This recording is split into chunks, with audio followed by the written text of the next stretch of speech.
Let's transition back to the NFC and talk about the Carolina Panthers as the Carolina Panthers fired former head coach Matt Rhule. Matt Rhule, he went 11 and 27 in 3 seasons with the Carolina Panthers. The Panthers have went 4 straight seasons without a playoff appearance. So, my initial reaction to the Panthers firing Matt Rhule was Matt Rhule didn't deserve to be a head coach in the NFL to begin with. And I thought the Carolina Panthers made a mistake hiring Matt Rhule because you look at Matt Rhule's college record as a head coach. He coached at Temple. He went 28 and 23 at Temple, went 19 and 13 in the AAC, and then he transitioned to Baylor in the Big 12. He went 13 and 14 overall. He went 19 and 20. So in with the Baylor Bears, he went 47 and 43.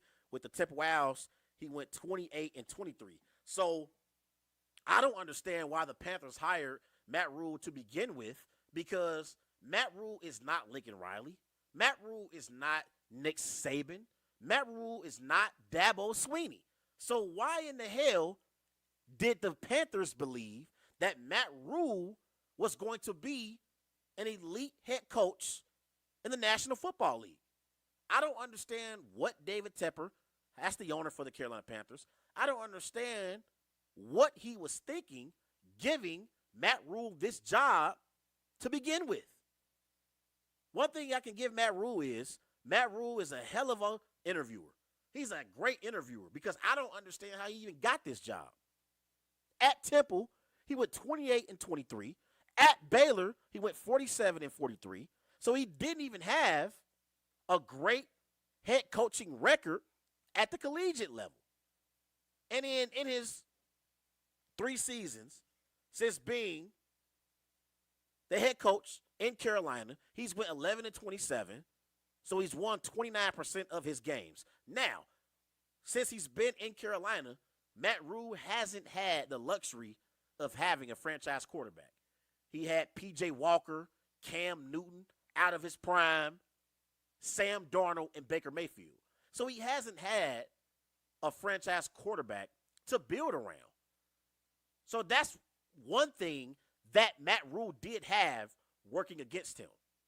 But even if we see a coach who doesn't have an elite quarterback, we can still see if a coach can coach at the NFL level, if he can galvanize the players on his football team. And I never believed that Matt Rhule could galvanize his football team. And I never thought that he was a leader of men. I never thought he was. Like, it's a difference in coaching in the college ranks versus coaching in the NFL. When you're coaching at the collegiate level, the college coach for whatever particular team he's coaching, he is the man on campus. When you think of Alabama football, you think of Nick Saban.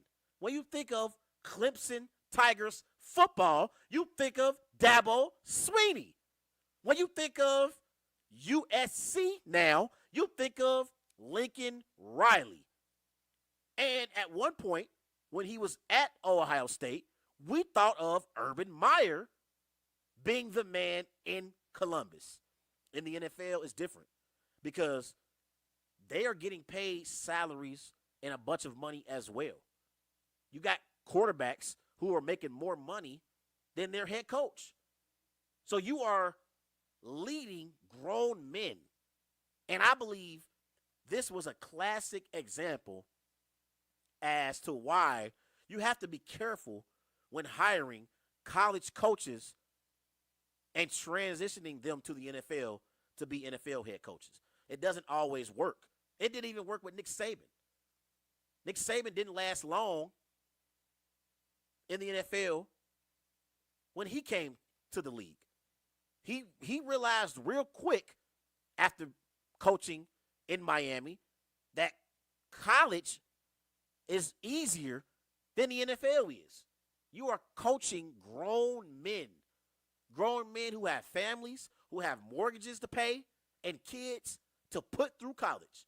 So if you are not respected in your locker room, you can lose your football team real quick as an NFL head coach. And I don't believe Matt Rhule ever had the respect as an NFL head coach as he thought he did. I don't think he ever really had the respect from his players like an NFL coach is supposed to have. I look at coaches like Bill Belichick, Mike Tomlin, Andy Reid. These are all veteran NFL head coaches who've been in the NFL for a substantial amount of time. You look at the players on their football team and how they respect their head coach. I look at the Pittsburgh Steelers right now. They are 1-4. They're an awful football team. Just got blew out by the Buffalo Bills. But you still hear players talking about Mike Tomlin and how much respect that they have for Mike Tomlin. Look at the New England Patriots. The New England Patriots so far this season. They haven't been great. They 2-3 on the season. But you see how much respect that the players in that Patriots organization have for the great Bill Belichick. And we know how much respect the Chiefs players have for Andy Reid. I never believed that the Panthers players respected Matt Rhule as their head coach. So I believe David Tepper has to go back to the drawing board as an owner and figure out who's going to be their quarterback next season and for future seasons to come. They got to figure out their quarterback position. Baker Mayfield is not the answer. I've been saying for a while that Baker Mayfield, his career as a starting quarterback in the NFL could be coming to an end. I mean, you look at Baker Mayfield, his statistics so far this season, 4 touchdowns, 4 interceptions, 962 passing yards. He's completing 55% of his passes. Baker Mayfield hasn't even completed 60% of his passes this year. So they don't even have a quarterback to build around. They don't even have a average quarterback to build around. It ain't got to be elite. It ain't got to be a Patrick Mahomes or Justin Herbert or Josh Allen. But you could at least have a Dak Prescott. Hell, maybe even a Cooper Rush. Maybe even a Cooper Rush could be in Carolina. But I think this year, the Panthers, they might as well punt on the season sitting at 1-4. Try to move up on the draft board and draft C.J. Stroud, the quarterback for the Ohio State Buckeyes. That's their best option right now moving forward as a franchise.